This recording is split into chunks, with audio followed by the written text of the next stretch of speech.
안녕하십니까. 요한 목사입니다. 우리가 좋은 열매를 많이 맺으려면 하나님과 사람들과 좋은 관계성을 맺어야 됩니다. 또 세상 사람들과도 좋은 관계성을 맺어야 돼요.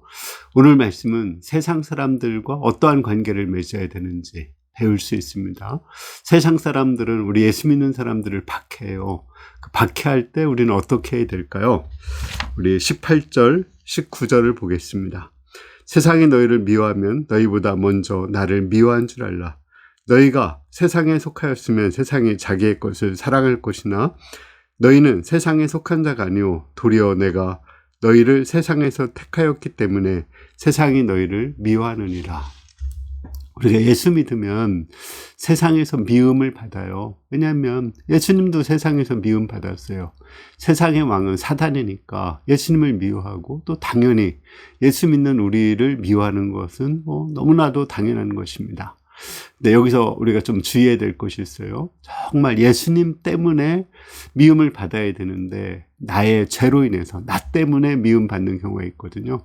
내가 게을러서 내 할 일을 다 하지 않는다든지 우리 성도들이 너무 이기적이거나 탐심이 있어서 교만해서 박해를 받는 경우가 있습니다. 또는 예수님을 잘못 믿는 이단들 때문에 박해받는 경우도 있어요. 이러한 경우는 회개를 해야 됩니다. 내가 잘못한 걸 회개하고 나 때문에 예수님의 이름이 욕을 얻어먹게 해서는 안 되죠. 그러나 예수님 이름 때문에 박해받을 때 그때는 정말 기뻐하고 감사해야 됩니다.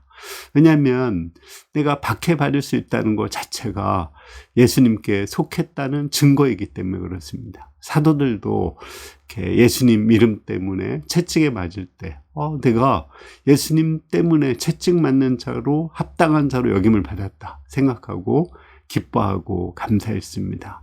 우리가 예수님을 잘 믿는데 또 착한 일을 잘했는데 좋은 일을 했는데 그래도 박해받을 때가 있거든요. 그 이유는 우리가 그들보다 예수님을 더 사랑하기 때문에 그렇습니다. 우리 중심이 바뀌었기 때문에 그런 거예요. 그럴 때는 우리가 기뻐하고 감사해야 됩니다. 저는 박해하면 두 가지가 생각이 나는데 첫째는 우리 가정에서 불신 가정에서 박해를 받았습니다. 우리 불신 가정에서 박해하는 이유는 첫째는 이 교회가 돈만 한다는 거예요. 그러니까 예수 믿지 마라, 교회 다니지 마라.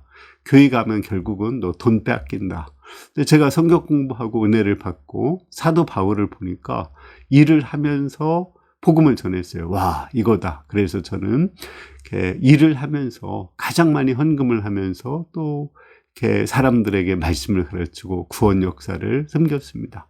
그러면 내 박해를 그쳐야 될 것 같은데 오히려 가족은 그래도 박해를 했어요. 왜냐하면 내가 제사 지내지 않는다고 또 가족 모임에 참석하지 않는다고 겹쳤을 때 나를 박해했습니다. 이런 것은 좋은 박해죠. 이런 좋은 박해를 받아서 내 믿음이 더 많이 성장할 수가 있었던 것입니다. 또 학원에서 저는 일을 하면서 복음을 전했기 때문에 이제 수업이 끝나면 바로 이렇게 집에 왔고 교회에 와서 말씀을 가르치고 모임을 인도했거든요. 그러면은 자기들이 남아서 자원해서 이제 학생들을 돌보는 선생들이 나는 일찍 가고 또 월급도 많이 받으니까 오히려 나를 미워하는 거예요. 그리고 공개적으로 나를 비난했습니다. 그래도 오히려 그를 통해서 하나님께서는 나에게 복을 또 많이 주시고 내가 가르치는 학생들에게 좋은 성적이 나오게 도와주셨습니다. 이런 것은 좋은 박해죠. 또 우리가 이렇게 박해를 받을 때 나를 박해하는 사람만 있는 것이 아니라 또 내 말을 듣는 사람도 있다는 것을 기억해야 됩니다. 20절을 보겠습니다. 내가 너에게 종이 주인보다 더 크지 못하다는 말을 기억하라. 사람들이 나를 박해했은 중 너희도 박해할 것이요 내 말을 지켰은 중 너희 말도 지킬 것이라. 그렇죠. 우리 예수님 박해한 사람도 있지만 예수님 말씀을 지키고 순종한 12제자 120명의 성도들이 있었습니다. 그들을 통해서 세계 만민에게 복음이 전파되었죠. 마찬가지로 우리를 박해하는 사람도 있지만 우리를 존경하고 또 우리 말을 듣는 사람도 있어요. 로마 시대 때 이제 예수님 믿는 사람들은 너무 예수님을 잘 믿었기 때문에 결혼 영순위 또 이렇게 직장에서 채용도 영순이었다고 그래요. 그렇게 존경을 받았어요. 사도행전에 나오는 사도들도 정말 미워하는 사람들도 있었지만 대부분의 사람들이 존경하고 또 교회 공동체에 속하기를 원했습니다. 또 나를 박해한 사람도 있지만 내 말을 듣고 순종해서 선교사로 나간 사람도 있고 또 우리 교회에 남은 사람도 있습니다. 이것은 정말 감사한 거죠. 따라서 우리는 박해받을 때 내 말을 듣는 사람도 있다는 것을 기억해야 됩니다. 우리 21절에서 24절을 보겠습니다. 그러나 사람들이 내 이름으로 말미암아 이 모든 일을 너에게 하리니 이는 나를 보내신 이를 알지 못함이라. 내가 와서 그들에게 말하지 아니하였다면 죄가 없었으려니와 지금은 그 죄를 핑계할 수 없느니라. 나를 미워하는 자는 또 내 아버지를 미워하느니라. 내가 아무도 못한 일을 그들 중에 하지 아니하였다면 그들에게 죄가 없었으려니와 지금은 그들이 나와 내 아버지를 보았고 또 미워하느니라. 그러면 우리 박해하는 사람들에 대해서는 어떻게 해야 될까요? 그들은 하나님의 심판이 있습니다. 그러니까 예수님께서 제자들을 박해하는 것은 하나님을 박해하는 것이라고 말씀하셨고 또 예수님은 여러 표적을 통해서 하나님의 아들로 증거하셨죠. 그러므로 알면서 예수님의 그 성도들을 박해하는 것은 하나님의 큰 심판을 받게 됩니다. 물론 알지 못하고 박해하는 자들은 용서를 받을 수가 있어요.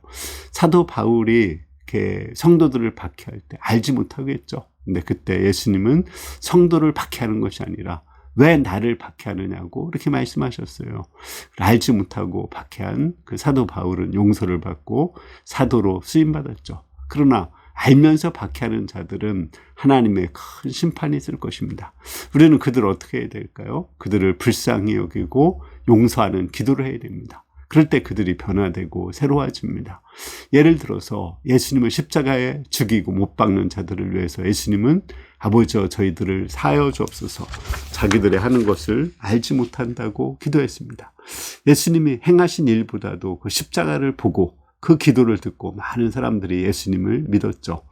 또 우리 스테반도 자기가 죽을 때 아버지여 그 저들의 죄를 그들에게 돌리지 말라고 기도했어요.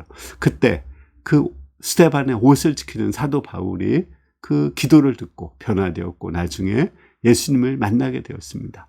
따라서 우리는 그 심판을 하나님께 맡기고 그들을 불쌍히 여기면서 기도를 해야 됩니다. 25절을 보겠습니다. 그러나 이는 그들의 율법에 기록된 바 그들이 이유 없이 나를 미워했다는 말을 응하게 하려 하심이라. 우리가 박해받을 때 말씀을 기억해야 돼요. 예수님도 아무 이유 없이 잘못이 없는데 박해했다는 그 말씀을 기억했죠.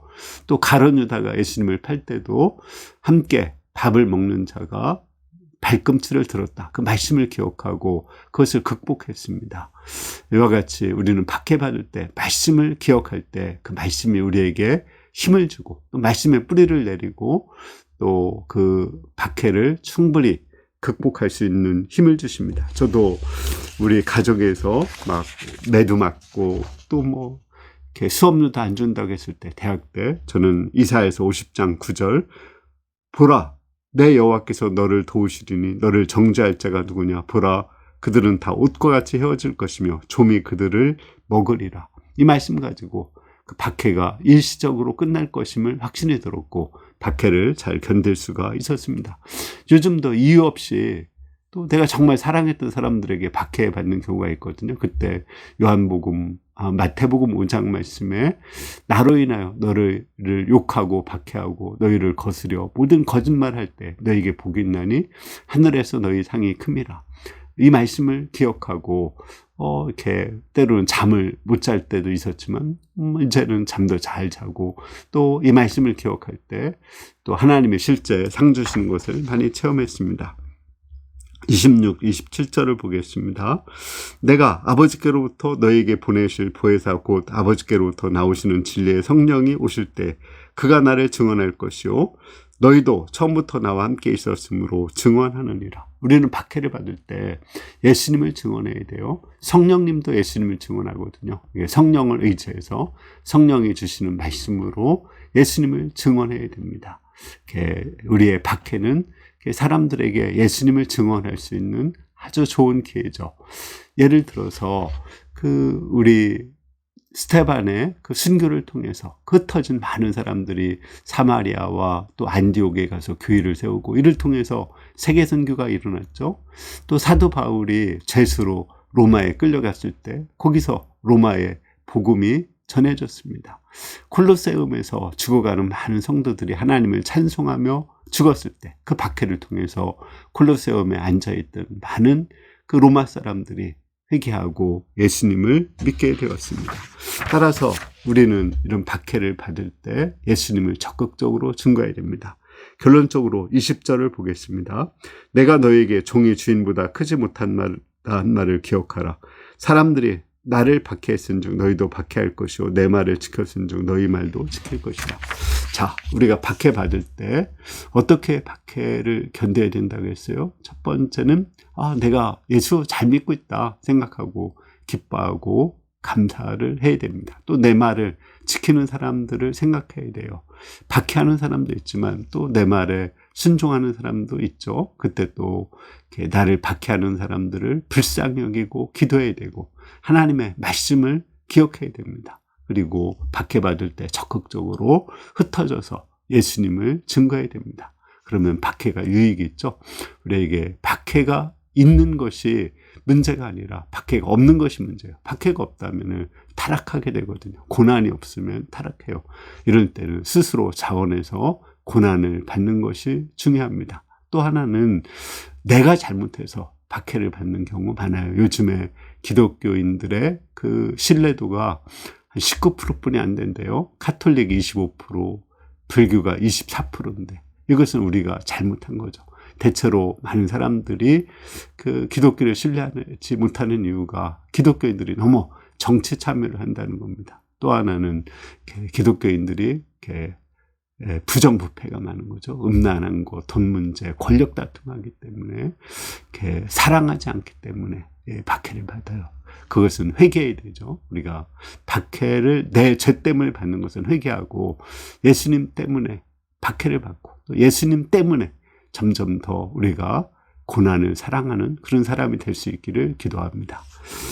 기도하겠습니다. 은혜로우신 주님, 우리 예수님 믿고 박해받게 하셔서 감사합니다. 내 죄로 인해서 박해받지 말게 하시고 오직 예수님을 사랑함으로 박해받고 박해받을 때 말씀을 기억하고 또 기뻐하고 감사하며 예수님을 증거하고 또 우리를 박해하는 자들을 불쌍히 여길 수 있도록 하나님 은혜 주시기를 기도합니다. 예수님의 이름으로 기도합니다. 아멘. 우리나라는 지금 너무 이렇게 박해가 없는 것이 문제고 또 하나는 우리 죄로 인해서 박해받는 거, 그것이 문제죠. 우리가 죄를 회개하고 거룩한 사람 되고 또 정말 자원해서 고난을 받는 가운데 우리가 정말 생명력 있는 삶을 살고 복음을 전할 수 있기를 기도합니다. 감사합니다.